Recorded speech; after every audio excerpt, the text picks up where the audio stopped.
And welcome back to another weekend here on the Big Man's Report on News Talk 1492.3 WOND. I am your host, Blake Roselle. I hope you all had a wonderful, wonderful holiday weekend. July 4th comes and goes every year. We all enjoy it. Spend time with our family, friends. We love to go to the beach. We love to do all that fun stuff, restaurants, boardwalk, you name it. It's all done on July 4th and all summer long here down at the Jersey Shore. Again, I hope you guys all had a wonderful July 4th weekend and a wonderful week. It's a little bit of a shortened week because the holiday on Monday. So I'm happy to have you guys all back on my show this week and tuning in. Last week, if you tuned in, I had on A-Star Official, an upcoming young music star in the music business, pop star, I should say, working on tons of different music videos she's been putting out. She was a great guest to have her on. She is killing it at her age, and she has such a bright future going forward with everything that she's doing. So A-Star Official on YouTube, Instagram, Facebook, you can't miss her. Also check out her latest single, No Filter, which is also on YouTube, over 1 million views already, and that number is climbing. And not just that, she also has other singles coming out as well as an album that you don't want to miss. You want to make sure that you tune into that and follow her on her socials and see what she has upcoming. We'll have her on again in the future. So thank you to A-Star Official for coming on last week. We really enjoyed the show. A lot of great feedback, and my audience really enjoyed having you on. So we'll look to have you on again. So thank you all again for tuning in tonight. We are live as always from Hard Rock Studios down here in Linwood, New Jersey, in South Jersey. If you remember, before I get started, from back when I previously dated my show, let's say the middle of April, around Easter time, I had on a wonderful family who you may remember from Netflix.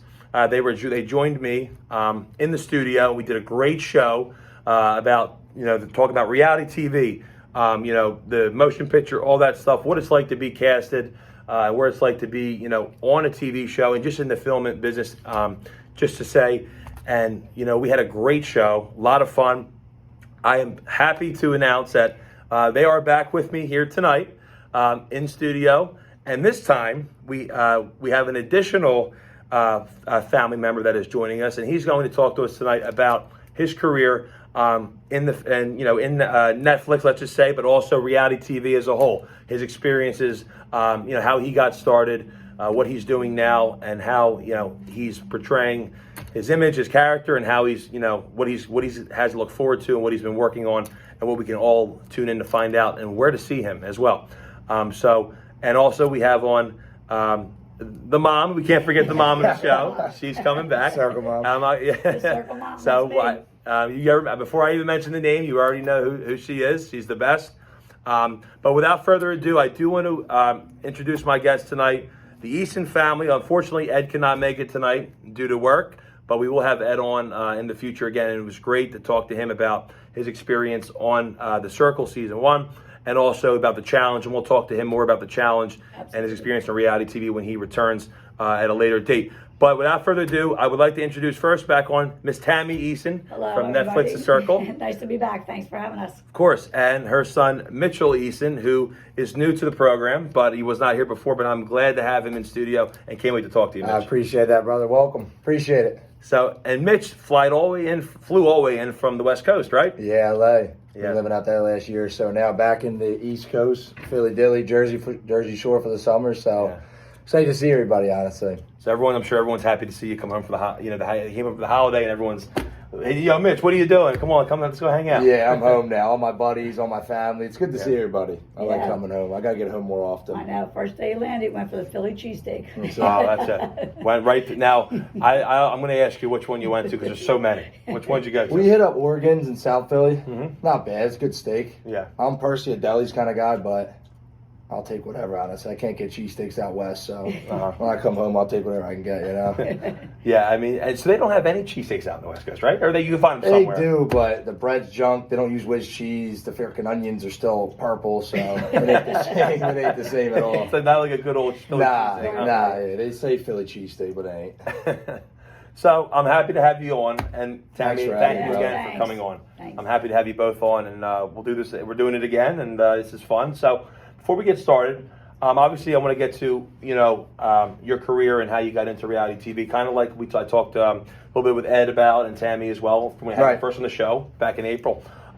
So tell me because I asked them the same question when they were on before. So what was it like? Tell me what it's like growing up in the Eason household at a young age. Oh boy, that's a dangerous question now, Blake. Eason household early days. I mean, filled with a lot of fun, a lot of riding dirt bikes, crashing go-karts, crashing quads. I ran quads up a tree. A lot of injuries, A few hospital visits. A lot of injuries. A lot of dumb decisions that led to a wise young man, I'd say. That's myself here. But no, we had a good time. Me and my brother, my friends always riding bikes around town, around Conshohocken, looking for jumps. We took one of my buddies' machines, an excavator, when we were kids and dug a foam pit out in his backyard so we could jump our bikes into. So just a lot of random adventures, I would say. We had a good childhood. And then, of course, that dribbled into wanting some more things out of life. And I started my company early. I started a landscaping company when I was about 12 years old. And then from there on out, it was just work. And that's all I knew. But that's what it was like growing up early on. So work. Having some fun. And then also you said at a young age, started right into the working business, right? The working world. Yeah.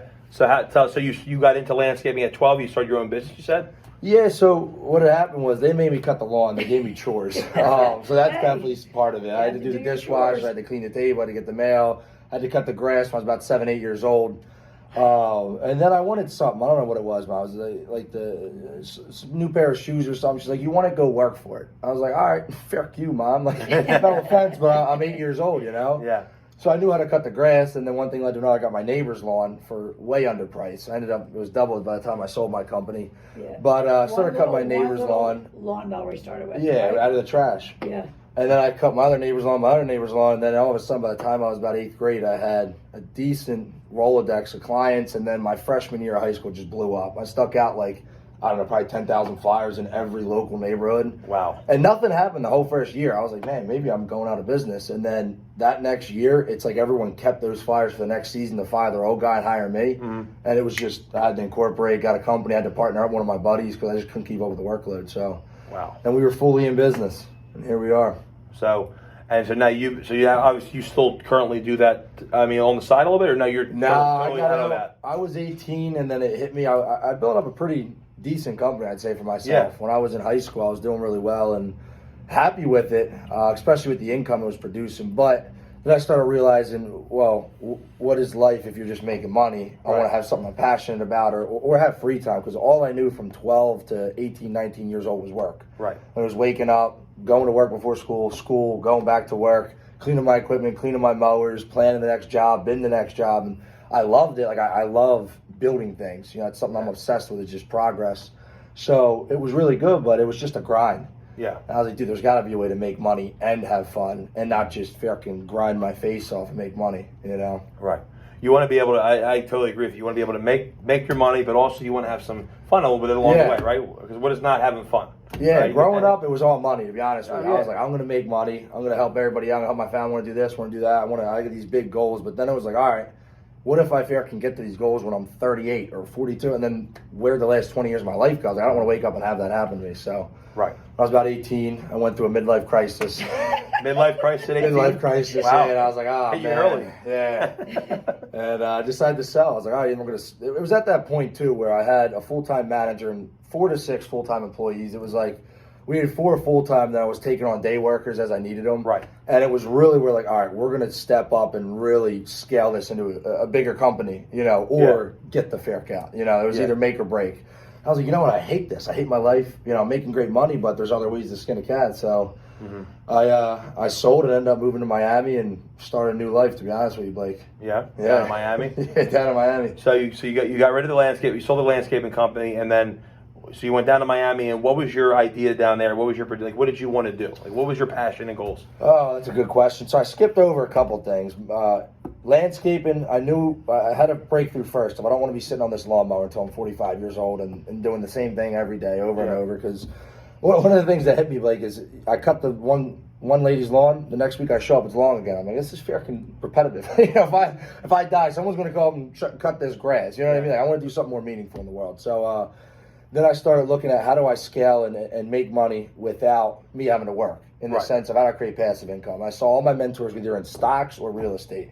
Everybody that had a couple $1 million to the name in my hometown was, hey, I'm a real estate developer, I own real estate, or some of these guys are big, stock traders, day traders, stuff like that. So I said, all right, I'm going to look into that. So I got my real estate license, started selling real estate with my mom. Yeah. Love that. I love the opportunity it can provide once you start scaling real estate portfolio. It's still my end goal, is to acquire a lot of units. And I got into that early. And then I also started getting into just everything under the sun, Blake. I was working at a credit repair company, building out a sales team with a buddy of mine. Was in health insurance, life annuities. So I just started bouncing around, honestly, Blake. Yeah. And I said, you know what? I took myself out, honestly, on a date and just wrote down everything I'm passionate about and like to do. And I just really, how do I make money doing any of these things? And there was like 30 things on the list. And honestly, I just started checking them off. It was like trading stocks, real estate, e-commerce. Here's the other thing. It was like travel vlogging. Like, there's YouTubers are traveling around the world. I'm like, how the shit are these kids making money? Yeah. Modeling, traveling. I was like, if I can find a way to monetize any of these, I'll be happy as shit. Yeah. So that's what I started doing. So I sold the landscaping company, and I was at the time in real estate and credit repair. Mm-hmm. And then I moved to Miami with not much of a game plan other than let me just figure out what makes me happy and makes me money. Right. And we're still figuring that out. Yeah. Well, how old are you? I mean, you're young. I'm 23. Okay, so you still got a lot. You still got a lot ahead of you, right? Yeah, But yeah. at such a young age, you've already been starting to work unbelievable amounts, and you have a hard work ethic. Yeah. And mom, you could say, Absolutely. right? He knows the value of a dollar. Yeah. Sure. He has like how many LLCs? He was like 20 years old and had 10 LLCs. Yeah, I just try. That's one thing I'm not scared to try. I just keep starting stuff, and I'll do it for 6 months, 12 months, see if I like it, don't, is it scalable, is it not, and then I either usually fail, get out, or make some money, and I'm like, I don't want to do this anymore. So now I'm focused on what's something I actually want to get in for the long term. That's my big focus, because I've been jumping around so much.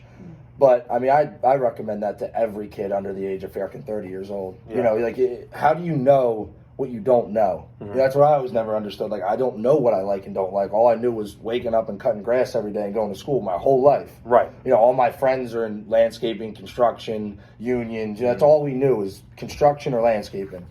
I said, what the fuck else is out there? What do I like? I don't know. So I just started trying shit. Everything I ever wanted to try. I'm a little hard designer. All right. Had an idea. Let's start. I'm a big LLC guy. Let's start an LLC. Let's start a website, and all of a sudden I'm in business. Yeah. True. So you certainly know how to kickstart something. Yeah, I can get anything off the ground. You give me 24 hours, we're in business. Yeah. I'll have a new title, a new logo, a new LLC file. We're ready to roll. Yeah. So yeah, that's what I did. Just bouncing around, trying to figure out what makes me tick and makes me money.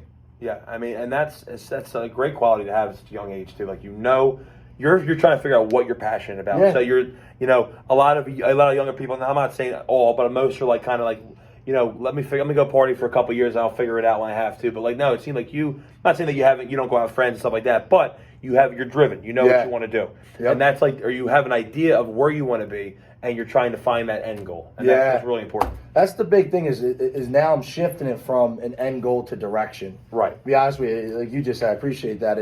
I honestly was so fixated on the end goal. When I get here, I'll be happy. When I get here, when I make $100,000, when I make $1 million, whatever it is. Right. And then I start talking to different mentors, and I made my first $100,000 when I was in high school. And I was like, all right, this is clearly not as much money as I thought it was. And then it was $1 million. Then I spoke to a guy who made $1 million. He's like, now I'm going for 10. And I talked to a guy who's worth $700 million. Like, I want to be worth $1 billion. I'm like, there's no freaking end. There's no point where I'm going to be. I want more and more and more. Exactly. Yeah. I realize that about myself. I'm someone who's obsessive in a good way around good things, and I'm like, I'm not going to get to a point where I'm going to peak and say this is the most amount of happiness I've ever experienced in life. This is the most amount of money I ever want in life. It's going to be more, but if I can learn to enjoy that lifelong journey, that's where happiness is in the small day-to-day progress to me. And I'm happy with that, so just trying to figure out what is worth dedicating my life to, Right. That's where we're at. So you're working all these different jobs. You're starting the LLCs. You're putting you put money here, put money there, and you're starting things up. So you're down in Miami, right? Right. And so what gives the idea to, hey, like reality television, or we're going to jump into a little bit reality TV, Netflix. I mean, so did that all kind of did that all kind of transpire from Mom and Ed on the first season or of Netflix The Circle? And we're going to get to all that soon. Right. But so tell me like your story. I mean, where did you start to follow yourself in this stuff? Yeah, it's a great question. So When it actually started when I was about 16, believe it or Okay. not. This is when I started realizing 16, 17, I was doing the best I ever honestly did financially in my life. And I said, all right, but how do we, back to the other question, how do we make money and have fun, right? Yeah. Mm-hmm. So then I started looking at these kids. I went on this trip to Europe, Portugal, I was surfing. I saw this kid that posted a picture of him with a surfboard, and his had 1 million likes, mine had 20. I'm like, all right, this dude's making money, I'm not. We look the same, we're doing the same stuff, we're traveling.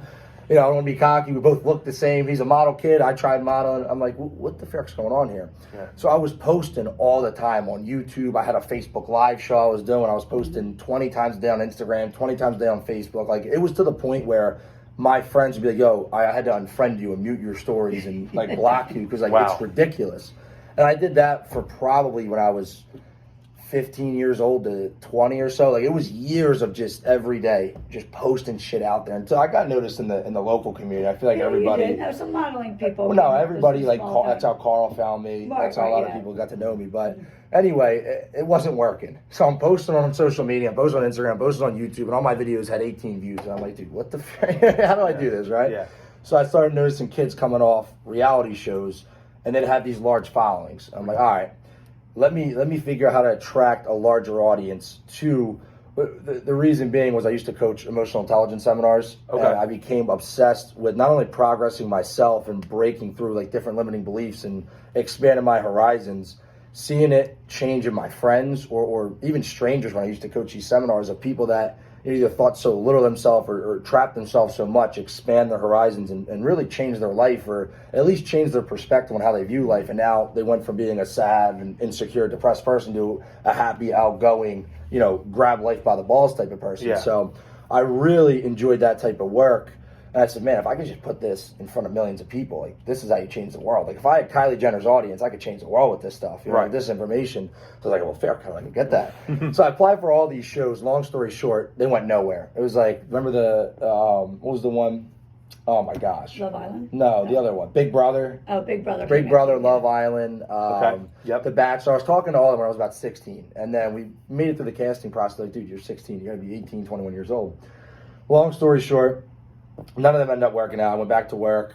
When I had my little midlife crisis, bounced around a couple of different more companies, a couple of different more sales jobs, ended myself up in Miami. And at this point, Miami, like I was in a low spot mentally, so I was just going through it. But I was just posting on Instagram. Like if you look back at some of my highlights, even still on my story, you'll see me walking down the streets of Miami talking, yo guys, I'm in haze today. I don't know what's going on. I'm trying to figure out my life, trying to figure out what makes me happy. Boom, boom, boom. And it was like 10 minutes long of stories. You know what I mean? My captions are 14. You know, you can write a book with my Instagram captions. And then all of a sudden, 5, 6, 7 different reality show casting producers start reaching out. Hey, Mitch, you've been just talking. Yo, buddy, you can talk. Yo, you're funny. Like, we want to have you on this show. We want to have you on this show. We want to have you on this show. It's almost like they were following me for years. I had no idea. And then they just started pitching me opportunities. And actually, the Circle hit me up years ago for the first season. And I said no. To be honest with you, I was like, that show sounds ridiculous. Like, who's going to watch us sit there and talk to the TV screens, right? Like, that sounds like I don't want no parts of it. And they go, well, what about your brother? And they saw him on my Instagram. They DM him. And then Eddie and my mom called me, yo, we're going out to film this reality show. I was like, are you guys serious? What are you doing? He did. He made fun of us. Yeah. Wow. So it's initially you were like, I'm not doing. I was this a show. hater. Yeah, I was a hater. You of the weren't. show. You weren't for it. No, I was but your like, mom and Ed were like, oh, this is awesome. Yeah, and then they went on and did it. I'm like, yo, I literally called them. I was like, just don't even go. You're wasting your time. Like, who's going to watch you sit and talk to a TV? Come on. I did. Yeah. And my ex-girlfriend at the time made me, but it was still funny. I know. And now look where we are today. Yeah, well, so then they go on, they film the show. I watch it, and then COVID happened. And it was like, I was like, dude, this show's ahead of its time. This show is actually a great American show. #1 show for how long? I was like, all right, maybe I should have done that. And then they hit me back up and were like, yo, we think it'd be funny if you did season 2. I was like, fair can put me on. So, that's so my reality show journey, is just putting it out there, you know? You Right. never know who's watching. So basically you kind of branded yourself, let's just say, from just going in Instagram. Now, your image and what you were saying, like, oh man, like, why can't, you know, and it's a great question, like, why can't I be that guy? Look at that kid, look what he's doing. Like, why can't that be me? And that's a great way to think, because you're right, why can't you? Right? Like, you know, no one's telling you can't be who you want to be, right? So you just kept plugging along, and you found yourself just, you know, vlogging what your daily routine, your daily life down in Miami, and then you said these people started to reach out to you. because you were being noticed all over and over and over. And like at some point, they're like, "Hey, Mitch, yeah, I'm going to throw an opportunity at you." So that's basically what happened. Honestly, I didn't even know. You nailed it. I didn't even know that. Right. I didn't even know people were following me per se. I just did it because, like I said, I got to get back to this a little bit. Where the reason I started this was to help people. I was like, if I can change just one life in a positive way through me figuring out this stuff, reading all these books, going through these breakdowns and breakthroughs. Like if one person watches my story, is like, you know what? So I don't know what the frick this kid's doing, but like I want to try something different in life. Like me being born and impacting a life is like my life is already fulfilled. So I was doing it for that purpose. No clue that these people are watching me, and it turns out like 70, 80 casting producers follow me. And all of them were watching me for years, just going through life and talking. And then like that's why I always say you never know who's watching. So just be yourself, do what you got to do, post what you got to post. And then doors just started opening up. So it was almost like in a way, like a silent audition. You had no idea. You were kind of auditioning. And you didn't, and people were just watching you like, a silent audition. For almost 5 years, they were watching me and didn't reach out. And then all of a sudden, it was like, the floodgates opened. 1 year, it was just like show after show, offer, DM. So, yeah, that's how we got here. That's awesome. So what were some of these, reality TV shows, what were some of the shows that were reaching out to you, some of these people? Like, they were just recruiters for different casting agencies? Casting producers and stuff like that, because like I said, I talked to a couple of them back when I was like 16. And then they're like, all right, we'll keep you on the radar. Everybody says, yeah, whatever. They actually did keep me on the radar. I had no idea. He looks much older. He didn't look 16. He was 6'3", 200 pounds. You know what I mean? So everybody thought he was over 18, so they couldn't go on the show. Now, Love Island really liked you. Love Island made it to like the finals. They told me I was on, and they just never called me back. And I was like, all right, fuck you guys. I was about, what, 18, 19? Yeah, 18 or 19. So I've been gunning for it for years, but it just, I don't know, I feel like it's also God's timing. Like I was doing so many different things that wouldn't have made almost sense to do that at the time. But now I was almost looking for how do I scale? How do I get bigger? I was selling health insurance, and this, came back up with reality TV, the circle again. I'm like, you know what? This is something I always wanted to do. Let me get back to this. Right. And then here we are. So, yeah, that's how it happened. Awesome. Big Brother, Love Island, The Bachelor I was talking to. Yeah, you were too young for that, too. Too hot to handle, actually. I didn't know it was too hot, but I know a lot of those casting producers because they cast under a different show. So I talked to their team, and then they told me it was like, Parties in Paradise. And I was like, that sounds horrible, too. I don't know. I'm a critic because I don't watch much reality TV, to be honest with you. So when they pitch me these ideas, I'm like, these sound terrible. How is this going to be a show? And then they come out, and I'm like, oh, shit, that's too hot to handle. Like, that's one of the best shows in the world right now. That's an amazing show. But they pitch it as something different. You know what I mean? So it's tough. You just got to say yes and hope for the best sometimes, Yeah, so we are going to run to a short break, but when we get back from the break, we're going to talk, Mitch, more about your involvement with actually being on season 2 of the Netflix The Circle. Some people you met, what it's like living out in California, and we'll learn more about the West Coast and what it's like to be out there. So, stay tuned. Don't go anywhere. We'll be right back here on the Big Brand Report on News Talk 1400 and 92.3 WOND. I am your host, Blake Roselle, live from Hard Rock Studios. We will be right back. Do not go anywhere. So then we can go right back into it. I'm going to read off my sponsor read when we get back. Okay. And then I'll go back to introduce you. All right.